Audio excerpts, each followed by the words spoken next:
Hi, and thanks for joining me for another resume tip where we keep it short, simple, and specific, or KISS.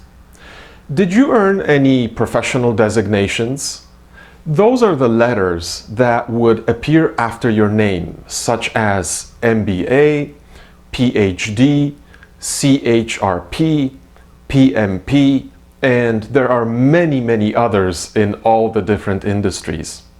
Well, if you did earn any designations, I hope that you're including them in your resume, hopefully somewhere towards the first half of the first page, so that they are easily seen by company recruiters and hiring managers.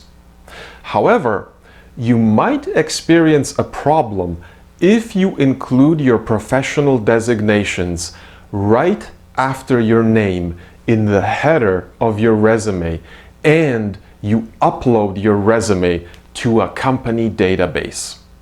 The reason you might experience a problem is because the companies use something called an Applicant Tracking System, or ATS. That's just a fancy name for scanning software that when you upload your resume, that software scans your resume, including your name, your skills, your education, the companies you've worked for, and so on, and then includes that information in the company database so that later it can be searched. Now, the problem is this. If you include your professional designations right after your name, the applicant tracking system might mistake the designation for your last name. And if it does that, then your resume can't be found in the company database by searching for your name. And of course, that's a problem. So what do? How do you include your professional designations so that the applicant tracking system doesn't get confused? Well, I can suggest 3 options. Option number 1 is to put your professional designations under your name. So in the header of your resume, you would put your name at the top, and then right under your name, you would include your designations. Option 2 is to include your designations in the title of your resume.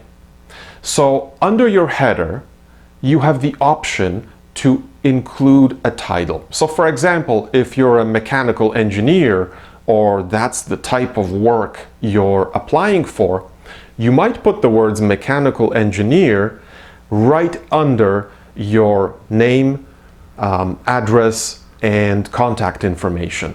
Now, instead of, like in option 1, instead of putting your professional designations under your name, you might just put them in the title of your resume. So mechanical engineer, comma, PMP.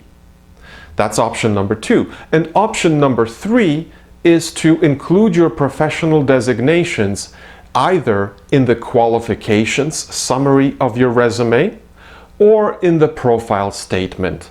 And both of these sections would go right under your header or right under the title for your resume. So if you do have professional designations, make sure you include them. But to avoid any chance of the applicant tracking system getting confused, try to include your professional designations somewhere else other than right after your name. Keep in mind that there are over 200 different applicant tracking systems in the marketplace. Some of them are older, some of them are newer, and with the newer ones, you might not experience this problem. But why take a risk? Also, keep in mind that about 98% of Fortune 500 companies use applicant tracking systems. I hope this tip was useful for you, and as always, if you have any comments or questions, please include them in the comment section below.